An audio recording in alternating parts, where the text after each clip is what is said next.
माँ को हत्या कला पिशाच पुओ। जन्मदात्री माँ को नृशंस भावे कटुरी रे हाणी हत्या करिछि पुओ। एही अभावनीय घटना घटिछि खोर्धा जिला बाणपुर थाना मंगलपुर गाँव।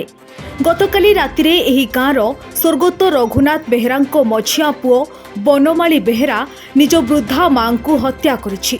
निजर जन्मित 71 वर्षीया वृद्धा माँ सत्यभामा बेहेरांको निर्मम भावे हत्या करिछि पुओ। एक धारुआ कातिरे अमानसिक भावे हत्या करिछि बनमाली। तेबे घरे केवल माँ और पुओ दुहे रहुथिबा जणा पड़िछि। हत्याकारी पुओ बनमाली हेउछि जणे मानसिक विकारग्रस्त युवक एवं अत्यधिक नेशा खाई घर को आसे बोली झियो प्रमीला बेहेरा सूचना दैछन्ति।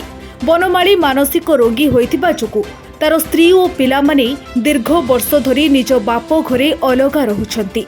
माँ हत्याकारी बनमाली को पुलिस अटक रखी अधिक तदंत करुछि।